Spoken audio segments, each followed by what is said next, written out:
Welcome to the Aerospace Advantage podcast, brought to you by PenFed. I'm your host, Heather Lucky Penny. Here on the Aerospace Advantage, we speak with leaders in the DoD, industry, and other subject matter experts to explore the intersection of strategy, operational concepts, technology, and policy when it comes to air and space power. So y'all hear us talk about this all the time. The Air Force possesses an inventory of aircraft that are too old, too small, and are behind the curve when it comes to readiness. Evidence of this is everywhere. An inventory of F-22s that stands at 185, but was actually supposed to be 750. And because we didn't buy enough of them, we had to maintain the F-15Cs in the fleet. And today they are old and they are falling apart. As a matter of fact, we're divesting the entire fleet. A B-2 fleet comprised of 19 aircraft, but was originally supposed to be 132. And as a result, we've had to maintain legacy bombers as well. MQ-9s are stretched thin, meeting commander requests around the globe. We cannot afford to divest these aircraft because they're doing the job every day. And they're facing higher than projected attrition. So this is becoming a major problem. Over half the bomber inventory is made up of B-52s that were procured before the Cuban Missile Crisis, and they're being refueled by similar vintage KC-135s. I can go on and on about this. We talk about these challenges often, but it's easy to get jaded about them. Plus, efforts like Operation Midnight Hammer over Iran suggest that the Air Force is still quite potent. However, a serious study of the issue suggests we should be incredibly concerned about the state of affairs, and that's exactly what we're here to discuss today. Around this time last year, we decided that we needed to dig deep into this issue to help members of Congress, senior DoD officials, and the broader policy and budget community in D.C., and the public at large, to understand the challenges that are facing the Air Force. The macro trend lines are obvious, but we wanted to dive deep into the details to really help build the case. So we assigned J.V. Venable the task, and he's done a magnificent job. So we're here today to discuss his report, which is in the show notes, and we encourage you to go see that. It's now also on our website. There's an important nuance to how JV approached this challenge. It's not like we can go look up COCOM war plans and explain the shortfalls. That information is all classified. So, JV approached the problem in a different way. He assessed the state of the Air Force the last time we were prepared to fight a peer conflict, the end of the Cold War. He measured combat Air Force inventory sizes for fighters, bombers, and ISR types, their readiness, and where we were on the modernization curve. And remember, our forces in the late 1980s were oriented for operations against one primary threat and geography, the Soviet Union in Europe. As they expected to fight in Europe, ranges weren't far and there were plenty of bases. But today, it's far more complex. We're juggling two major threats, China and Russia, plus you have regional actors like Iran and North Korea, along with non-state actors, and the Homeland Defense mission that is growing rapidly. So, I'd argue demand is actually higher than we faced in the 1980s, especially when you consider what the geography of the Pacific and a China fight would impose upon us. So JV then executed a comparative assessment of today's state of the combat Air Force in those same categories, and the results provide a stark contrast in all the wrong ways. We've been living in a slow boil for years, and JV's comparison shows the net effect. It's hugely significant. So with that, JV, welcome, and congratulations on the report. This is really a seminal work. Well, thanks, Heather. It's a long paper. It took a long time to get through the process, but it's about to be born, and we'll see what the dividends are. Well, it should be huge because I think you really clearly outlay the problem set, the comparison case studies, and the need for readiness and recapitalization. And so to discuss these facts and to help consider the broader perspective, we've also got Mitchell Dean Lieutenant General Dave Deptula and longtime Mitchell Institute friend Robert Otis Winkler with us today. So, General Deptula, welcome. It's great to have you with us, as always. Yep, looking forward to this discussion. And Otis, thanks for dropping by. It's great to have you, too. Yeah, thanks for having me. It's an important discussion, so I'm happy to be here. Awesome.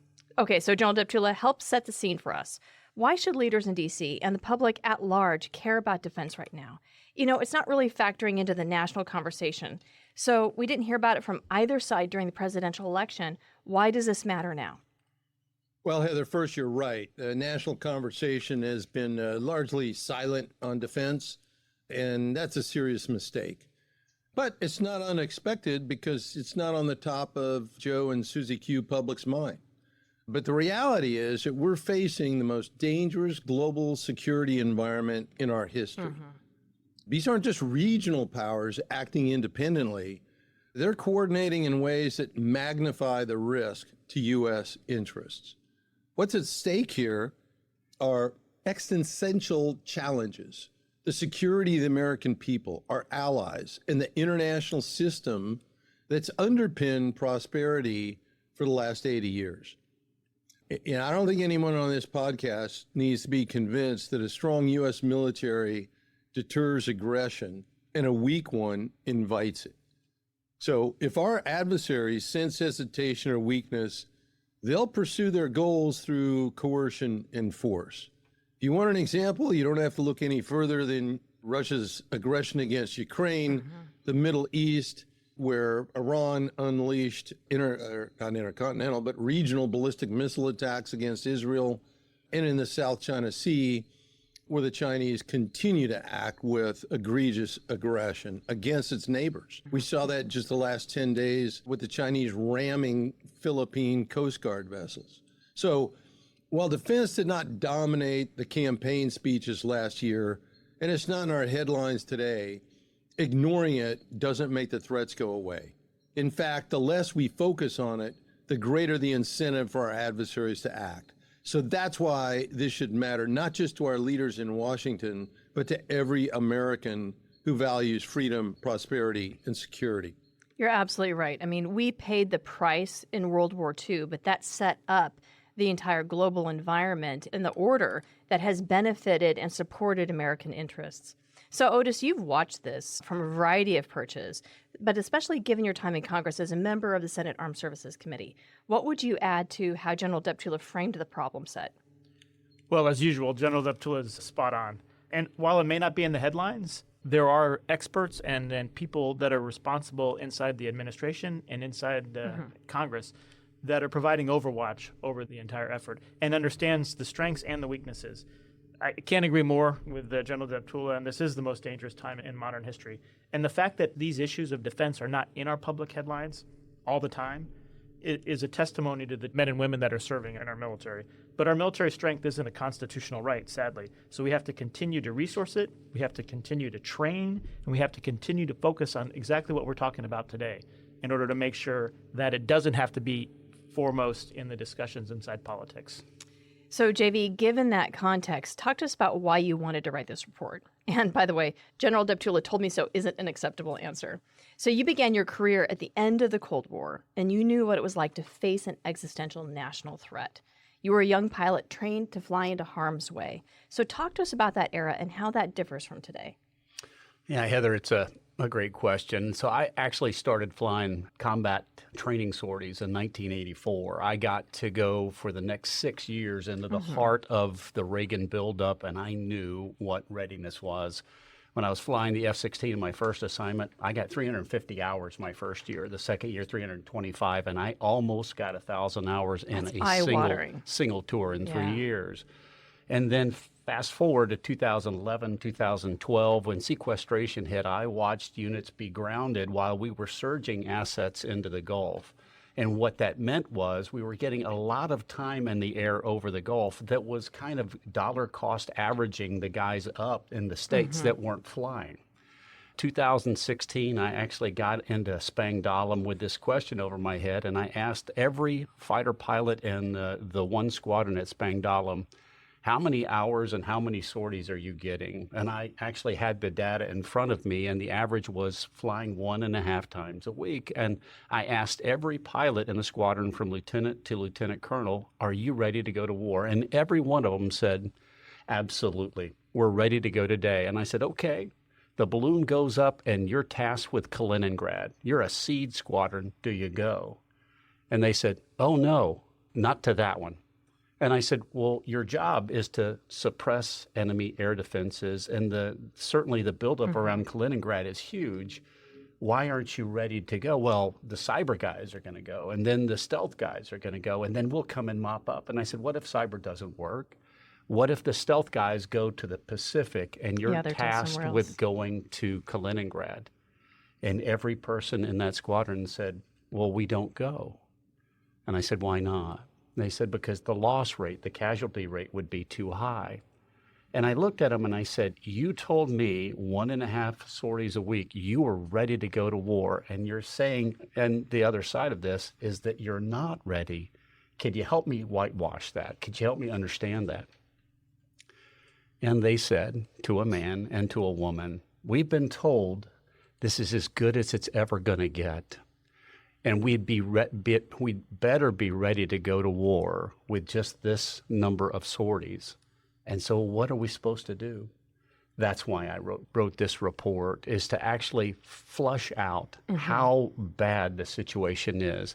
Capacity is certainly a big one, capability, and then readiness. And I went through and did my homework, and almost 60 pages later, we're ready to publish this one. It's some serious homework, and it says a lot to the young men and women that are out there today, the warfighters, saying, yes, we will go. At the same time, they know that they are not being resourced to fly at the rate that they need to actually have the reps and sets and proficiency that they need to be able to face that kind of peer conflict. And I think that's one of the reasons why, comparing where we are today with the Cold War is really important, because we don't have insight into what those war plans are today, what that would require. So the last time we faced a peer threat was during the Cold War. And so it's also far more complex today when you look at Europe, when you look at the Pacific, when you look at the other regional threats that are out there, Iran, North Korea. So you can arguably say that what we're facing today is more demanding and more complex. So even that we're not asking that we go back in time to the Cold War, but we are saying that we have to be ready, because readiness is the foundation of that warfighting capability. So this is really for all of you. JB broke down his assessment in 3 major categories: capacity, capability, and readiness. So what are those 3 categories, and why are they interdependent? Why do they matter? Let me jump in here, Heather, and offer that the 3 categories are capacity, capability, and readiness. Capacity is about size. Without sufficient numbers, even the most advanced weapons are not going to be able to meet the demands of our national defense strategy. Capability is about quality, the sophistication of our aircraft, sensors, weapons, and how well they're all integrated. Capacity without capability leaves us fielding large but outdated forces that can't prevail against modern threats. And then number 3, readiness, is about the ability of our forces to fight tonight. You can have capacity and capability, but if your forces aren't trained, maintained, and prepared, they're not going to be able to respond when needed. Now, the reason they're all interdependent is if you emphasize one at the expense of the others, the whole construct collapses. For example, building capacity without sustaining readiness just gives you more aircraft that can't fly. Investing in capability without enough capacity leaves you with boutique forces that can't cover global commitments.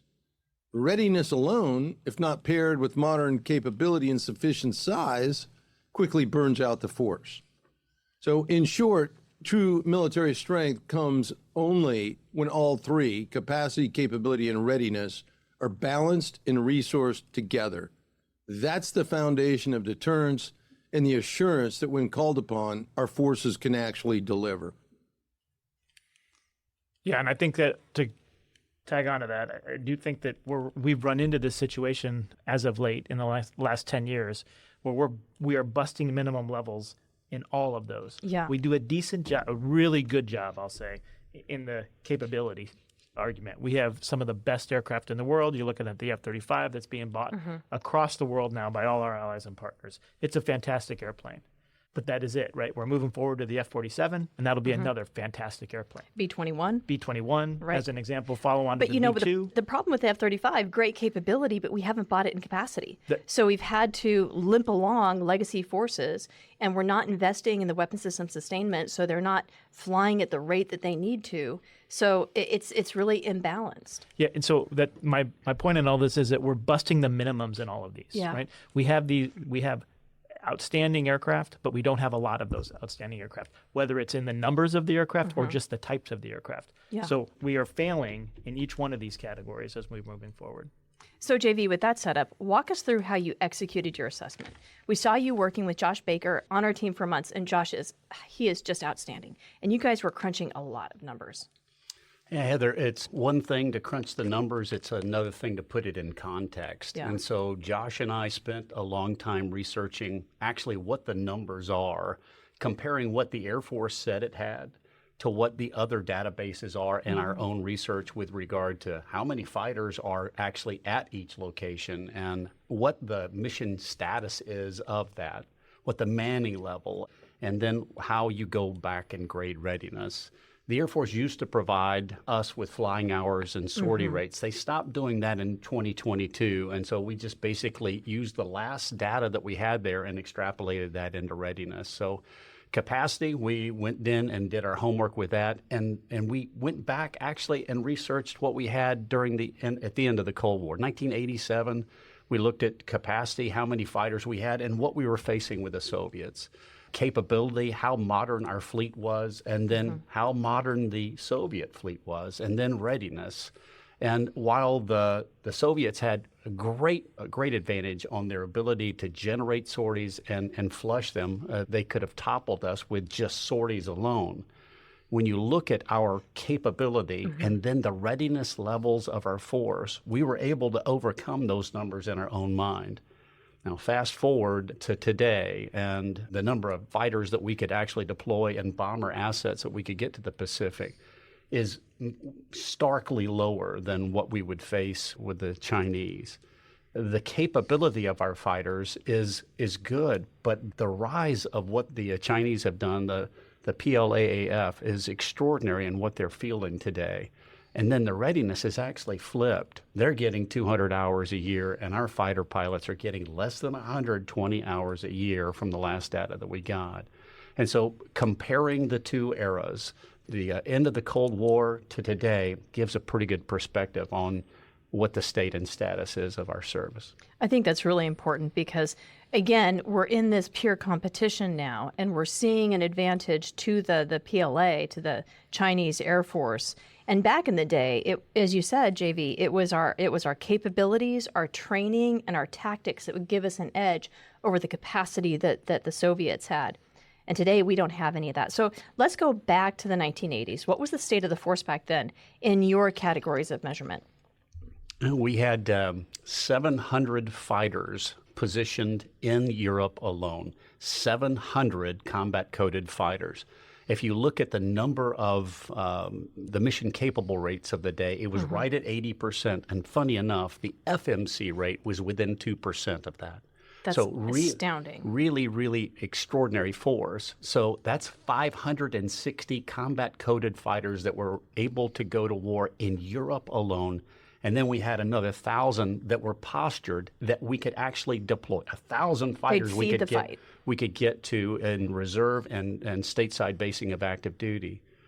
Today, we've got 750 total combat-coded fighters in our fleet. And with about a 59% mission-capable rate, that means we couldn't get 500 mission-capable fighters in total to the Pacific to fight the PLAAF if the war were to develop.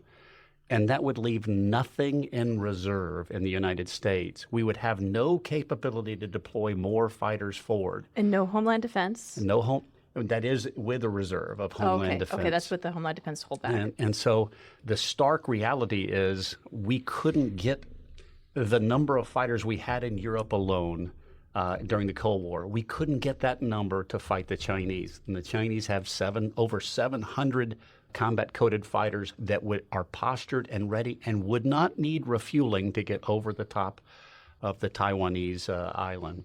If you look at that ability to generate sorties on top of that, because of the tyranny of distance in the Pacific, if we were to be based in the second island chain, the Chinese would have a 4-to-1 advantage over the island all the time.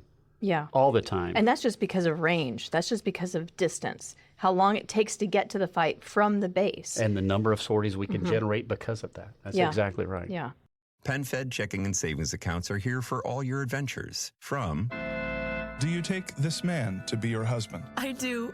To, he has your eyes. He's perfect. Learn more at penfed.org. Federally insured by NCUA. So John Deptula and JV, talk to us from a personal level, because you both flew back then. JV, you mentioned that in General Deptula. We know that you were the key to Desert Storm. The idea of decisive force comes to mind. What kind of mission execution did that quality of force provide to commanders, the capability, the capacity, and the readiness? Heather, in the 1980s, as JV has mentioned, what stood out was that the Air Force was ready and it was modern. We fielded a generation of aircraft that at the time were state of the art. Now, believe it or not, we're still flying many of those aircraft, the F-15, the F-16, the A-10, and at the time the B-1 was coming online. Those systems gave us a technological edge over any potential adversary, and they were backed by a force that was trained hard and was prepared to employ them on a moment's notice. Now, from a personal perspective, as a young fighter pilot, I got my first 1,000 hours in 4 years. Now, I didn't do as good as JV did in his first 2 years, but for you English majors out there, I did accrue about 250 hours a year. And today, a fighter pilot is lucky to get half of that. The Air Force of the 80s gave commanders tremendous confidence. They knew that if they tasked a squadron to execute a mission, whether it be air superiority, close air support, interdiction, or deep strike, the capability was there, the readiness was there, and the mission would be accomplished. That combination of modern technology, aggressive training, and a culture of readiness meant that we could operate with assurance of success. And like you mentioned, we saw the payoff in Desert Storm. That war was the culmination of the investments of the 70s and 80s. When the time came, we didn't just contest the air, we dominated it. The precision, readiness, and flexibility we'd built over the previous decade allowed us to execute a campaign that dismantled one of the largest armies in the world at the time in a matter of weeks. That's what modern, ready air forces can deliver. Not just effectiveness, but decisive outcomes. Yeah, I just pile on. One of the things that General Deptula and I enjoyed, and I say that with a little bit of a sarcasm, was we would be going through OREs, operational readiness exercises. We would do that once a quarter, and those things were crazy good, wonderful in the sense that you would, as a fighter pilot, trip turn a day 3 times or 4 times in 1 week, and you would execute every mission in your doc statement, and you would be evaluated by wing evaluators who would look and grade you and see how well the entire process was, and all the way up to and including chemical ensembles for fighting within a chemical environment, to actually brief in a hangar or in a HAZ in Europe or in Korea, a hardened aircraft shelter. You're actually talking through your chem ensemble to everybody else, building this large force employment package, and then launching 3 times a day with the mission planning packages that were given to you from a cell. Once every 2 years, you would have external evaluators come in and actually grade how you're doing. Those ORI teams, Operational Readiness Inspection teams, were independent from the wing. They could bust you on your evaluation, or they could bust a unit inside of that. That had repercussions for career progression for everybody in the unit, and it made sure that the wing was fighting to be ready all the time.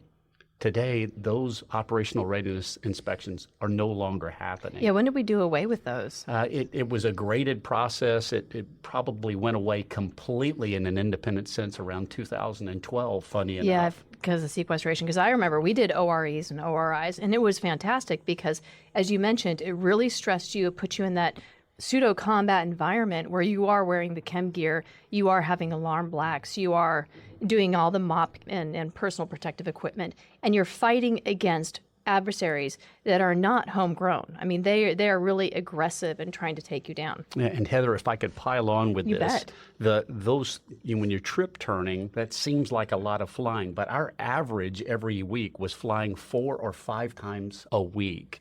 And what I found and what I was told by old timers who were still in the service was if you fly more than 3 times a week, you get better at everything because your confidence goes way, way up. Even if I wasn't flying an air-to-air sortie during a week, I knew I could execute it extraordinarily well because of the sorties I had behind me. fly 3 times or a week and you get to sustain it. But when you go below that number, you start regressing. And when you get to 2 or 1 sortie a week, you're now getting in the cockpit and having that prayer, that right stuff prayer, please, Lord, don't let me mess up today. Our guys and gals right now are flying at that rate constantly. And we owe them more than that. We cannot afford to send them into the throes of combat in the shape that they're in right now. I agree. It is a moral obligation to ensure that our young men and women are ready, prepared, and resourced to do what we ask them to do when the time comes. And as important as simulators are, and believe me, I am a believer in sims, because there are things that you can do in simulators that you simply cannot do in open air, whether or not that's the size of the range, whether or not that's the threats, whether or not that's the blue force capabilities that we don't want to reveal in open air. There are things that we can only do in simulators. But again, there are things that you only get by flying in the air. And ultimately, when we ask these young men and women to go into combat, to go into bad guy land, they're going to be doing it airborne. And so they need to have those airborne sorties. Unfortunately, the Air Force is not giving them enough simulator time either. They're falling short of the Ready Aircrew program minimum numbers of that as well. There is no facet of this training program that's living up to the standards that it should be. So Otis, we didn't just chance our way into that kind of air power in the Cold War. Talk to us about the deliberate decisions that were made coming out of Vietnam and through the 1980s that yielded this kind of air power. As you mentioned before, military power is a national choice. It is indeed. And coming out of post-Vietnam, defense really wasn't a priority for the nation. And so you saw that reflected in the budget. We took away money, and the way that the leadership at that time reacted to that, they took away, or they reduced the amount of money that was going to spares. So how we fix our aircraft, how we fix our engines, the ability to swap out one engine with another. And one of the more famous stories is we had many aircraft sitting on the ramp that just didn't have engines in the back of them. But the important fact of that is that we had aircraft. We had aircraft, yes. Yeah. And so the lesson for that as we moved into the 80s was we needed to fix that. So Ronald Reagan came into office. He created a sense of urgency with defense and defense spending. And we, first and foremost, increased defense spending into readiness, built that back up. We bought engines, we fixed engines, we put them back into the aircraft, and we got them flying. Subsequent to that, then we moved into, as General Deptula said, buying new aircraft. Examples of that would be the B-1, looking at KC-10s, F-15s, F-15s and F-16s. Sadly, right, many, if not all of those, and A-10s as well, and we're still flying all of those today. J-STARS is another perfect example of that. So we made that national choice. We've moved up to the 1980s. Through the 1980s, we've had great discussions already about the amount of money, resources that allowed JV and General to fly those unbelievable 300 plus I know, you're just jealous, hours right? in a year. Yeah, I think everybody would wish for that right now. And get that remarkable training, invented red flag as well, and upped our game when it came to readiness, upped our game when it came to capacity, and upped our game when it came to capability. Important differences than we have today. But one, the lesson that came out is we're never going to have a hollow force again. And so the leaders, as we were going through in the 2010s and 2020, through that last 20 years, they made decisions in order to make sure that we would never have a hollow force. So the lesson they had out of it was we want to take and get our force smaller but more ready. Right? Well, that I think is the wrong lesson that came out of this. Exactly. Yeah. Right? We had the ability to apply resources and to get the capacity up on the step that it needed to be on coming out of the 1970s and bring up our readiness very quickly. But what we're doing today because we had the aircraft. Yeah, we had the aircraft, we had the industrial base. Right? Yeah. We could actually spin that back up. By reducing the overall capacity, the numbers of aircraft in this case, it takes a finite period of time to build an airplane. And you will not be able to turn that as fast. And we don't have the industrial base, sadly, today. Because we don't buy the airplanes. We're not resourcing it, and we're not actually creating a demand. So we're in a little bit of a catch-22. I think we took the wrong lesson out of this. As we've talked about, capacity, capability, and readiness are 3 levers, and we have to balance all those levers. Anytime you go and try to solve a problem by fixing only one of those, we're going to find ourselves in the same situation that we are today. Yeah, no, it is. I really like how you broke that down. So, JV, give us the shock treatment. Where do we stand today? Hal, let me just take your question and pile on what Otis just said. The Chinese are fielding 120 J-20s every year, and they're only going to the Chinese Air Force. They're not going to a European ally, or they don't have any allies, but it's going in. This year, we're going to buy less than 30. We're going to buy in the 2026 budget, no F-15EXs. The capacity that we have to generate platforms, to actually build platforms, is gone. Our spare parts inventory is decimated right now. Yeah, the supply base is so thin, so brittle. And we have been funding weapon system sustainment accounts, which are spare parts, at 85% of what we need to fly the flying hour program. And so no wonder we're not making the flying hour program. But you go back to Desert Storm, our ability to take airplanes that are flying at an 80% mission capable rate, we elevated that game. And General Deptula would acknowledge this, because we had a system that was flush with spare parts. And when we got to the Gulf, we just pumped them up with spare parts. Today, when we deploy our assets to the Pacific, there are no extra spare parts. And so the mission capability rate that we have right now, when you move everything forward, you're going to have that same mission capability rate once we get to the Gulf. Yeah, just-in-time logistics doesn't work for combat. Yeah, the enemy certainly gets a vote in that. So what does that mean is when we get our 500-odd fighters total into the Pacific, and they're based at the second island chain, it's 1,700 miles one way to go just to get to Taiwan. That round trip, 3,400 miles, is going to be around 5 hours. That's no station time.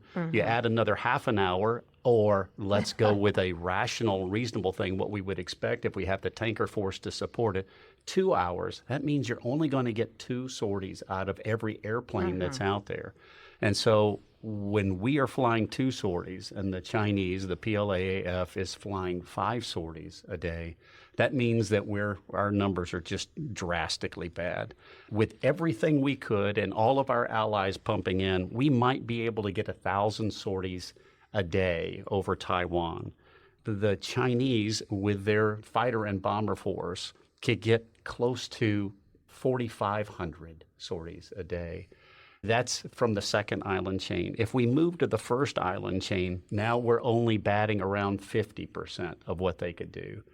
If you add in attrition, if you add in their incredible IADs and their 5th generation fighter force, you're looking at an ability to recover that they have. They're going to lose assets, but they also have an industrial base that is pumping things into their fighting capability and capacity. We don't have that. Well, they have that strategic reserve just because they have the aircraft sitting around. So not only can they front the sorties, but they can feed the fight and fill the sorties that compensate for attrition losses.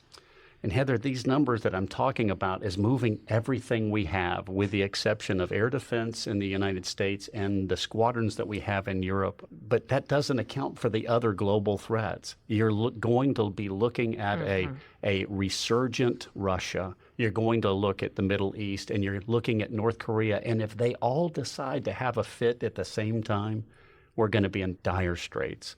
So the picture is bleak, and we need to start turning this around now. And we should expect that other adversaries would take advantage of that power vacuum, because we would be mired in that tar baby in the Pacific. So that would give them freedom of maneuver, and there's really not a whole lot that we could do about that. Yeah, let me jump in there real quick, Heather, and just mention that this is an extraordinarily important point that you just made. And the people who are now occupying the decision-making positions in the Pentagon need to take what you just said and put it into action. We need a global defense strategy, not one that takes us just down the path of a regional defense strategy. Because as so many people, Otis and others have said, the adversaries get a vote. If you think Russia is just going to sit back on its haunches after what it's done to Ukraine, don't expect that to happen. Constantly, we see what's happening in the Middle East, in addition to China. So we just can't focus on one place. We need to be able to handle multiple threats around the world at one time. So that's a really great strategic view, sir. So talk to us then about what kind of risk this poses from a military commander perspective. So if you're the Joint Force Commander, if you're the JFAC, what does this mean for you and your job? From a commander's perspective, the risk is stark. When you're dealing with the oldest, smallest, and least ready force in Air Force history, you're facing real limits on options. I don't want to beat a dead horse, but it means insufficient aircraft to cover the global commitments that's inherent in a global defense strategy, in a superpowers defense strategy, if that's what we want to be. Older aircraft that are harder to maintain and easier for adversaries to counter, a force that simply can't generate the kind of surge that we used to take for granted.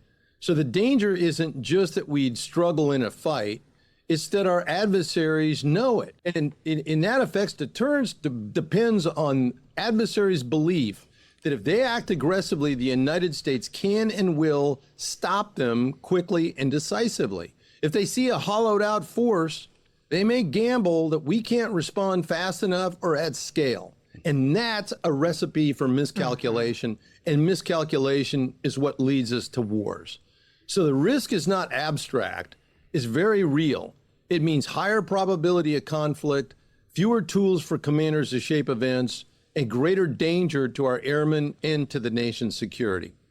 So, Otis, the answer is complex, and we talked a lot about what happened in the 1970s with the hollow force and how actually the development of the fourth-generation fighters and the B-1 allowed the Reagan administration to then build up into the superpower military that General Deptula and JV flew in. I mean, we were buying 300 fighters a year.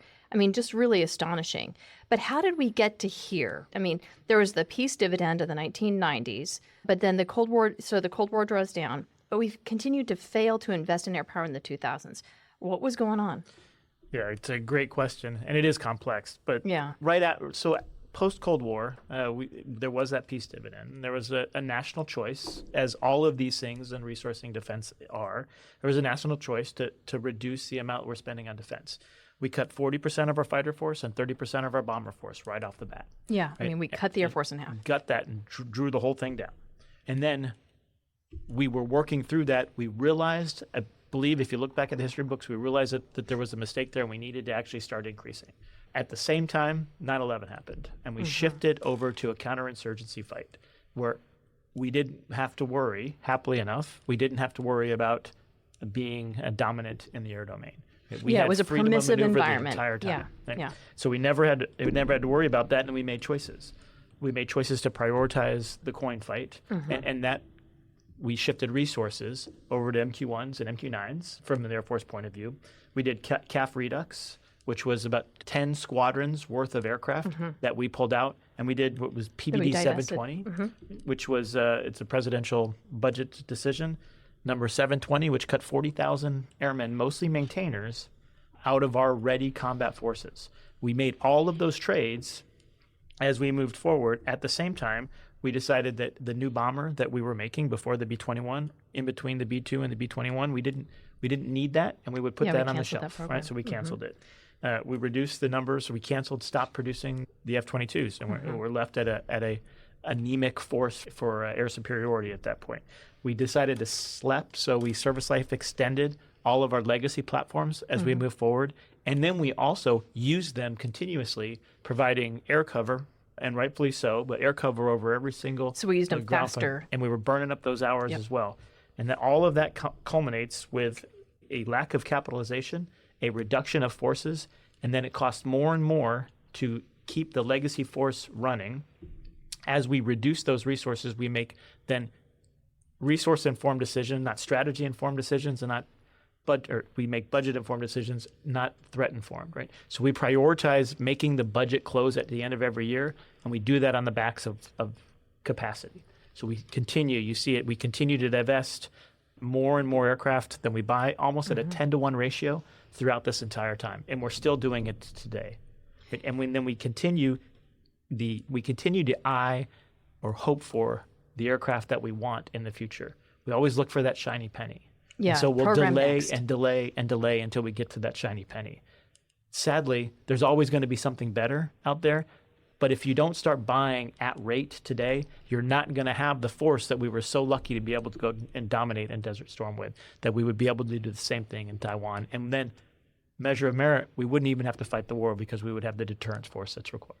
Yeah, and I really like how you articulate, we're always chasing that shiny penny, that program next out there in the future, which means that we're not buying aircraft that we need today. And that has an adverse effect on the readiness and, frankly, also the capacity of the pilots. And it bumps up the weapon system sustainment, so it costs more for every flying hour. So I really like how you broke that down. It makes it very clear to how we got into the situation today. Jump to Deptula. JV, what thoughts do y'all have to add? Well, I just jump in real quickly and offer that Otis is spot on. The roots of today's problems go back decades. After the Cold War, we took a peace dividend and cut deep into the force. I mean, we virtually bought no modern combat aircraft in the 1990s. That left us smaller, and we never rebuilt the capacity. Then in the 2000s, the focus of defense strategy shifted almost exclusively. Then in the 2000s, the focus of U.S. defense strategy shifted almost exclusively to counterinsurgency. We invested heavily in ground-centric operations, but failed to recapitalize our air forces. What that meant was that the aircraft we built in the 70s and 80s, like the F-15s and F-16s, were kept in service far beyond their intended lifespan. They were flown hard in Iraq, Afghanistan, and elsewhere, and then Secretary Gates terminated the comprehensive modernization plan to replace them at scale in the mid-2000s. At the same time, our adversaries, China in particular, were investing aggressively in modern air and space capabilities designed to challenge U.S. advantages. So today, we're left with an Air Force that's simultaneously old, small, and under strain. And the key point is this wasn't inevitable. It was the result of conscientious decisions to defer modernization, underfund procurement, and assume air superiority was something we could always count on. That assumption has proven wrong, and it's why we're now in a position of great risk. I would love to just pile on both what the boss said and Otis said. If you go back to 2007, the Obama administration was coming in. There were huge additional cuts that were levied on the service. The chief of staff said that we're not going to do this as a peanut butter spread. And they went in and started targeting things specifically. And one of the bill payers for the rest of the service became the flying hour program. The sortie rates and flying hours started dropping precipitously at that point. And while even senior leaders, folks that are on the highest echelon of the air staff will say things like, oh, sortie rates and flying hours is a bad measure of readiness. It is the only thing that matters. Maintenance manning, that's a big measure. That gets you flying hours. That gets you sortie rates. A WSS gets you flying hours and sortie rates. It is the whole package. The idea that we're talking about these big dollar items and bill payers, it actually extends to last year. The Secretary of the Air Force actually unfunded 8,000 maintainer positions to pay for his priorities that were related to combat, certainly, but you again gutted readiness, you again gutted flying hours, the ability to generate sorties on the premise that it can pay for other things and it won't hurt anything. We continue to spiral down and we need to stop it now. Yeah. I can't agree more. I think that we've shifted now, to just emphasize that point, we've shifted how we measure. Right? We used to measure flying hours and base the flying hour program on RAP, right? What was the Ready Air Crew program that defined what an air crew needed as a minimum to go forward to be ready to go to war. Right now we don't. Now we take it to max executable. So to your point, JV, we don't have enough maintainers, and so we won't be able to really execute that flying hour program. So we'll reduce it. Then the WSS gets reduced. So we're going to be limiting our flying hour program that we can execute. And we measure now off of that executable, which has nothing to do with being ready to go to combat. It's solely based off of resource and resource constraint. We need to get back to what the measurement for warfighting is, not the measurement for money. And because we're not doing ORIs and OREs anymore, we lack that internal and external stressor that actually measures, can you go out and do the JOB? So we're losing all of the ways that we measure our actual combat readiness because we're not doing the flying hours, we're not really doing the REP program, but we're also not doing the inspections that validate that. Okay, so gentlemen, help us understand the impact of these shortfalls from an operational perspective. For example, Operation Midnight Hammer, it was super successful, but in many ways, it was more like the Doolittle raid. It was a one-time thing. It was not a campaign that we could have sustained overall. So what we really need is have something more like World War II's combined bomber offensive in the Eastern Theater that applied continuous pressure, and we were able to do day after day. Once we finally, in World War II, got the capacity, the readiness, the personnel, and the capabilities to be able to go do that. And remember, it started in the end of 41. We actually started to spin up in 1938, but it wasn't until 1943 that we could actually do the combined bomber offensive. So to get back to Midnight Hammer, very eye-watering, but it was a one-time deal. We could not have flown that same mission the next day. Sir, let's start with you. Yeah, Heather, that's a very apt comparison. Midnight Hammer was indeed successful, but like you said, its scale was limited. It demonstrated what U.S. air power can achieve with precision and professionalism, but the reality is we had to scrape together resources to execute it. We used the entirety of the United States of America's B-2 fleet, and that's why the analogy to the Doolittle raid resonates. It was daring and impactful, but it wasn't sustainable at scale. We could not have done that the next day.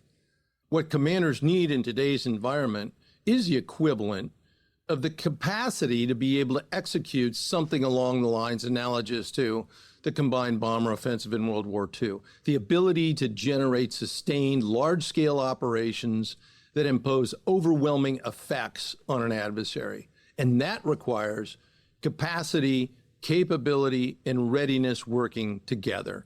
Right now, as you've heard previously, we're short in all three. We can still pull off high-profile tactical success, but we don't have the depth or the bench to sustain a protracted campaign against a pure adversary. And that's the operational risk. Adversaries may look at our shortfalls and conclude they can outlast us, betting that we can't generate the sustained power necessary to achieve decisive outcomes. And that's exactly the kind of miscalculation that could tempt them to act aggressively in the first place. Yeah, I can't agree more. And I really think that in the press conferences that followed, right, military leaders talked about the number of weapons officers that were involved in the raid. Mm-hmm. And so for those who don't know, the patch wearers that were involved in the raid were the most experienced and the most ready that the United States Air Force had to offer. And they used up all of that capacity. What we need to go back to do is to make sure that the next day that we have the next group that can step forward. And that means you have to apply the resources today so we're ready to execute a campaign later in the future. Well, and I would also argue we need to ensure that we have the readiness so that your average first lieutenant has the combat capability necessary to go execute that That's operation. Exactly right. Yeah, I just pile on. During the Cold War, you would have a weapons officer leading every package. But the rest of the package was made up of really ready fighter pilots. Average everyday Joes. Just crazy good, though. They were well trained. Yeah. And to actually package And every weapons officer we have in this strike package is an indicator of where we are. Yeah. So, JV, I think that General Deptula and Otis really outlined, and you yourself also outlined, the challenges that we have today. What are the fixes? How do we get to this better place? Yeah, the first thing is to get the money required to increase flying hours, increase WSS, and then fill our manning for our maintenance force. That may not come right away. Even the big, beautiful bill, the plus-ups that are associated with that may not give us what we need. And so that will require tough decisions within the service. Immediately, they could shift over the next year $4 to $7 billion out of RDT&E and into procurement and the readiness accounts, O&M, if you will. Mm-hmm. If they make that shift this year, they can add another $3 to $5 billion out of RDT&E without impacting any major long-range program that can deliver something within the next 7 years. That's detailed in the paper, and it's worth reading.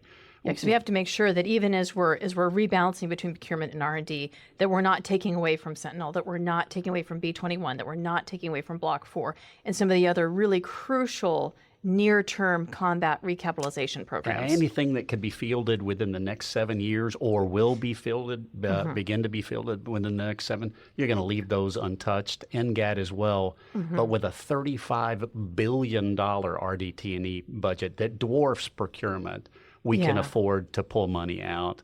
That's the first step. And the ability for the service to swallow that money and actually use it to increase spare parts, to increase flying hours, that's got to be incrementally approached.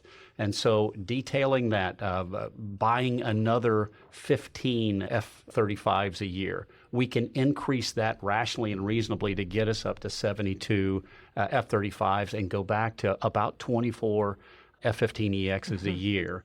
But we can start taking a bite out of that apple immediately by shifting those funds. And I would argue that this rebalance is very different from what we've seen the service do in the past, where it's really cannibalizing itself. I think this rebalance is rational. I think the way you've articulated it is important because it gets to that near-term readiness, near-term capability, and near-term capacity through recapitalization and replacement of our legacy iron, as opposed to a lot of the investments have been focused on that 2040, 2050 force. So we've got to make sure that we're fulfilling our moral obligations to the warfighters today, and frankly, what the nation expects of us. Yeah, Heather, that is such a great point. We've been focused on something beyond 7 years forever and almost abdicating what we can do between now and then. We've got to turn that focus around to the 1 to 3 years, then the 3 to 7 years, and then go on, focus beyond on the long-range fight. So, General Deptula, Otis, thoughts to add on how we improve this, how we fix this problem today? The bottom line, Heather, is the fixes really come down to 3 things. Capacity, buy enough aircraft to meet global demands, not just scrape by. Modernization, accelerate programs like the F-35, B-21, and E-7 that give us the edge against China, Russia, and others. And readiness. Ensure the force we have can fight tonight with healthy maintenance, supply chains, and trained airmen. If we do these 3 things together, capacity, modernization, and readiness, we can restore deterrence and give commanders decisive options. If we don't, our adversaries will decide that the risk is worth taking that chance on aggression. Yes, sir, spot on. I think the way that we fix this as well is we have to prioritize and measure, right? This time that we have, that we're living in, we have a unique ability. We just had a reconciliation bill that applied a massive amount of resources into the defense budget. And the administration has put forth that they are prioritizing air power. We just had the announcement on the F-47 for the next the follow-on to the F-22 that's been approved and be able to move forward. So it's important for us now that we have that kind of support, we have those kind of resources to be able to ensure that we put those resources and that support in the right areas. And that requires leadership. What we have to do is measure where these effects are, measure the effects to the warfighter, and then hold the leaders that we have at the squadron, group, wing level accountable to meeting the more than just the minimum requirements, but to meeting the requirements that are set forth by upper echelon leaders to be ready to go fight in war. But I got a question, because reconciliation added an incredible boost, but then we saw a decrement in the FY26 budget. So how do we reconcile those 2 differences, right? Because we thought that this was supposed to be an additive shot in the arm, but then we're even more anemic in the 26 budget. Yeah, so what we have to do is take advantage. So for this year, for this budget, I think what you'll see is there's a large chunk of what's been reported in the press is I think it's $113 billion of the reconciliation budget that's going to go into the 26 budget. And that's why the 26 budget looks anemic in certain areas, because they're planning on using the big, beautiful bill defense money to go in and plus that up to the $1 trillion that the president's talked about. What we need to do, though, is be able to hold that in 27 and 28 and 29 for that continuous funding as we go along, so it's just not one spike. We can't fix, as we talked about with the problem with the hollow force, we can't fix this in 1 year anymore. We have to have sustained budget to get that increase of capacity, capability, and readiness. Yeah, and that's what concerns me, is because when you add those 2 together, we're kind of seeing the same, at least for the Air Force, go along. And we need to ensure that however they extrapolate the FY27 budget, that it's not based on the 26 budget, it's actually based on the 2 together. General Deptula, I'd like to come back to you. Are we seeing the necessary fixes come through in the FY26 defense budget request? I mean, Otis and I just talked about the big, beautiful bill and reconciliation, but I'd really like to know what your thoughts are there. Yeah, well, Heather, first, we need to make sure that people understand the difference between the FY26 or the administration's FY26 defense budget request and the congressional adds in the reconciliation bill, which really is a supplemental on top of the administration's FY26 defense budget request, which is simply insufficient to get the Air Force even started to get the minimum force necessary to execute the national defense strategy, a global national defense strategy. I mean, if we're going to shift to a regional defense strategy, that's another subject.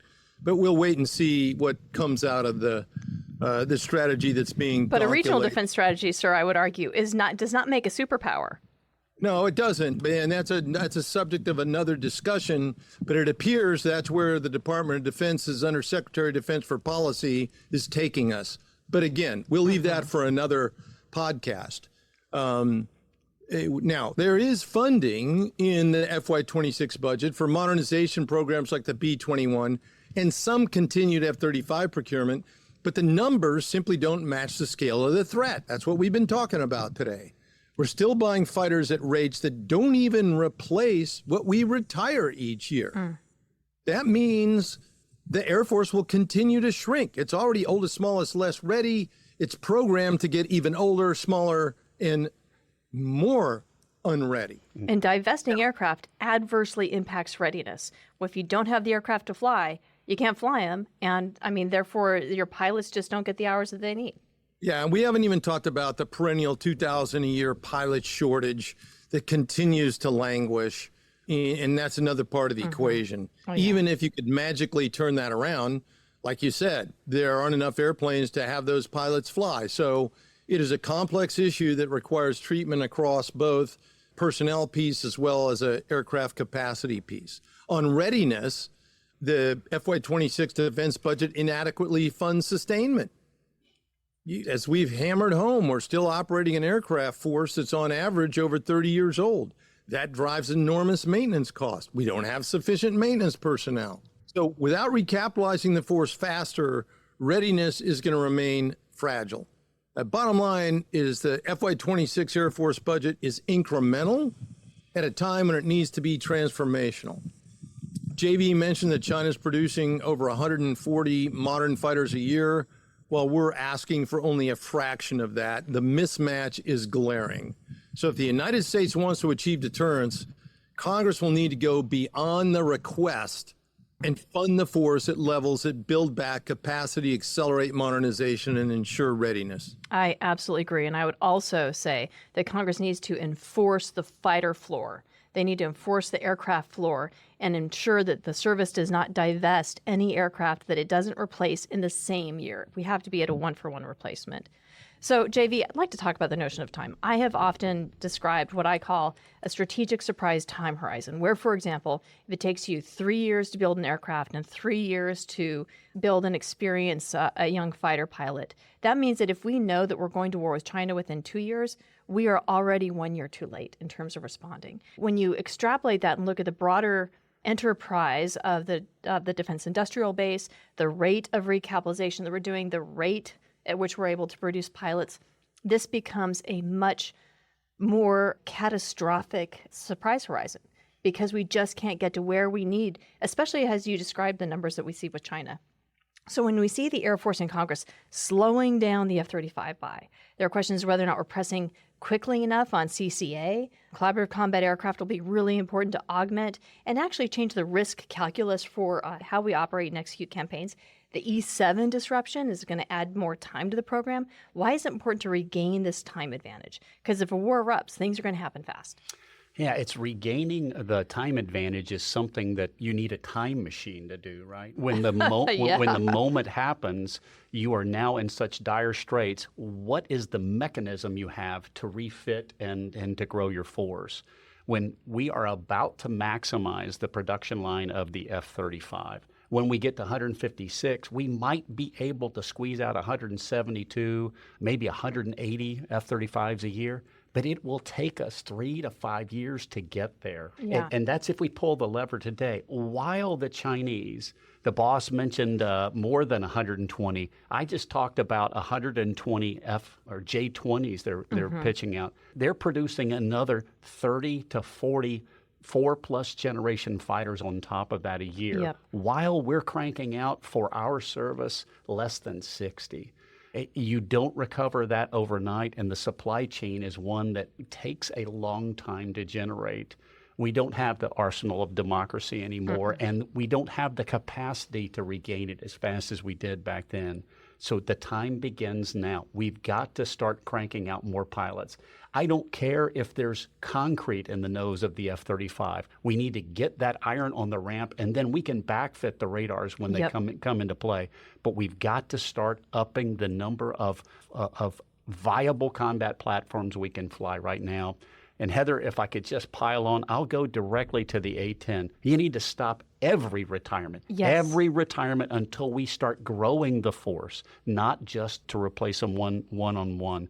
We need to continue to develop our seed corn, the next generation of pilots, the next generation of flight leads and IPs. You've got to blossom that out before you can grow the force. No, and that's a crucial piece of what you talked about regarding the A-10. I mean, we understand the A-10 is not going to be doing close air support over Beijing, but that's not the point of that aircraft. Just like the MQ-9, there are areas where it will be totally relevant in terms of executing combat operations. But more importantly, it's about the pilots. It's about growing the people, growing the warfighters that we need. Heather, my first airplane was the OV-10. Oh my gosh, that is totally a bucket list airplane for me. In 1984, we knew that wasn't going to be in a high-threat fight, but we continued to feed that weapon system with pilots because you're growing your ability to actually take those pilots and move them into other platforms, right? Yeah. We need to keep the A-10 the same way. No, I totally agree. So, JV, that's a great conversation about time because it takes years to generate readiness, new capacity, and other foundational elements of air power. How does that factor into our planning? I mean, if we want to grow the pilot or maintain our capacity, when does that need to start? And what about new aircraft? We've talked about Russia and it being able to regenerate its force following the Ukraine war. It's only going to take them 2 to 3 years to do that because they've got the mechanization in place. They're on a wartime footing. We need to start that now because it will take 3 to 5 years to begin turning this around. Yeah. And we will begin to actually grow our force in that same time frame, around the 5-year point. But our standards, every element of our service has got to elevate as we go forward with that. Okay, so Otis, how can we better educate Congress about these challenges and the need for decisive action now? So the resourcing plus everything else that we need to do to, as you said earlier, hold folks accountable, ensure that the money and the resources are going to the places they need to. Well, it helps by doing things like this, right, where we have to increase the national conversation that has to do with defense and highlight the fact that we have significant problems. You know, we continue when senior leaders go up to Congress, they talk about we have the best, most well-trained, ready force in the world. I'm not sure how that all of a sudden comports to the things that we're highlighting in here today. And we have to have a consistent message.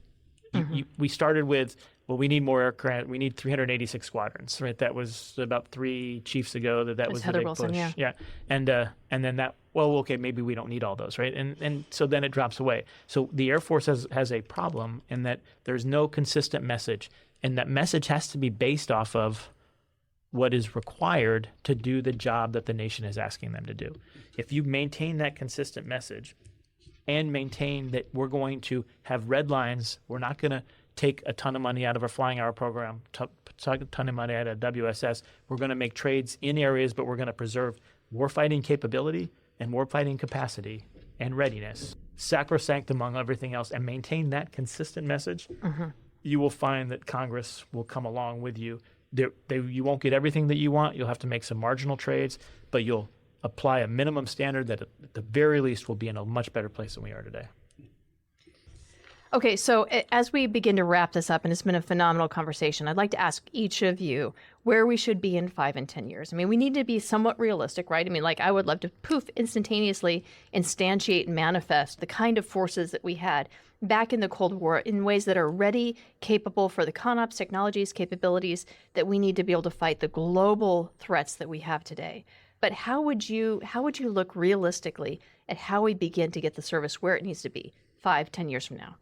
Yeah, so I would say, first off, we need to sprint the readiness part, right? We need to move back up, resource that appropriately, get ourselves back up on the readiness step. So we are getting more than the minimum number of RAP sorties for every combat-capable aircrew that's out there, and not where we are today. Then at that point, we can start the build-up for capacity and capability. The Air Force has moved down the road for CCAs, and that may help us in the future as far as the capacity argument, where we may be able to get more capacity, but there's technology that has to go forward, and their current program of record is still pretty far out, so it's not going to help us in the short term. But what will help us in the short term is increasing the industrial base capacity that we have. At a minimum, maxing out the buy rates for everything that we have. Yes, right? So we can get back up on the step and not then holding what we got. We have to hold what we got for now. We got to stop this idea of divest, invest. Oh, so bankrupt. It has never worked. No. It has never, in the history of the United States Air Force, from PBD 720 to CAF Redux to everything that we've been doing in the previous administration of this one, right? It just hasn't worked. And so we need to stop that and move forward to investing for warfighting.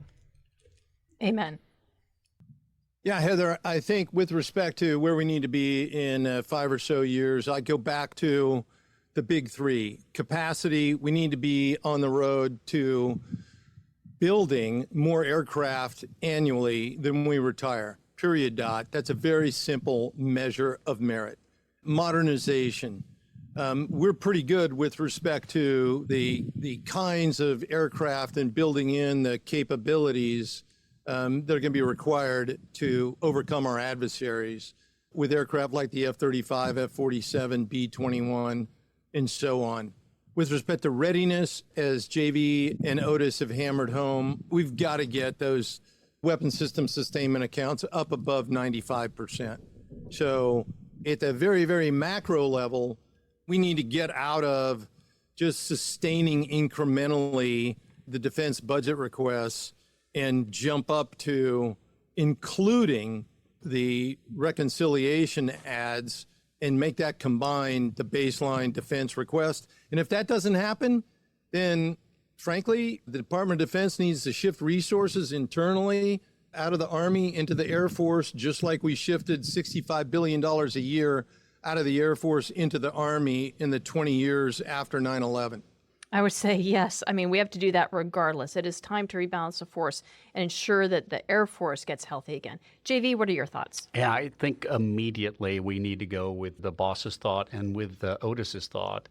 We can start turning around readiness right now by funding WSS. I would up the boss's number from 95 to 100%. We need to have flush spare parts. You're not waiting at all on that.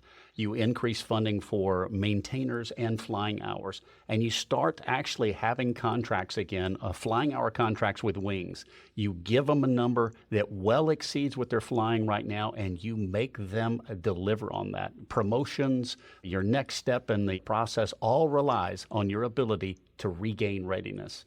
I think that's the first and most important step. Yeah, and I would also add, in terms of a macro picture, we institute those floors, we hold those floors and make sure that we don't divest any aircraft, and then we've got to buy so we can fly. Yeah. So, gentlemen, thank you so much. This has been a fantastic conversation for our listeners. We will have a link to JV's paper. I know it's a tome, but it is so worthwhile reading, and it is eye-opening when you take a look at the numbers and the analysis that he and Josh have put into this. So thank you all so much. Yeah, tip of the hat to Josh Baker, fantastic colleague, did incredible work with this paper. It's been such a pleasure being here. I really think that this is an unbelievably important topic. I think everybody's right now in the Pentagon is focused on warfighting, and this is part and parcel to how we get to a ready force that can deter and, if necessary, defeat China or any other adversary that we have. Yeah, really great discussion, Heather, JV, and Otis. And hats off to you, JV, for the superb effort on the paper. I encourage all the listeners to read it. Thanks, boss. And with that, I'd like to extend a big thank you to our guests for joining in today's conversation. I'd also like to extend a big thank you to you, our listeners, for your continued support and for tuning into today's show. If you like what you heard today, don't forget to hit that like button or follow or subscribe to the Aerospace Advantage. You can also leave a comment to let us know what you think about our show or areas that you would like us to explore further. As always, you can join in on the conversation by following the Mitchell Institute on X, Instagram, Facebook, or LinkedIn, and you can always find us at mitchellaerospacepower.org. Thanks again for joining us, and have a great aerospace power kind of day. See you next time.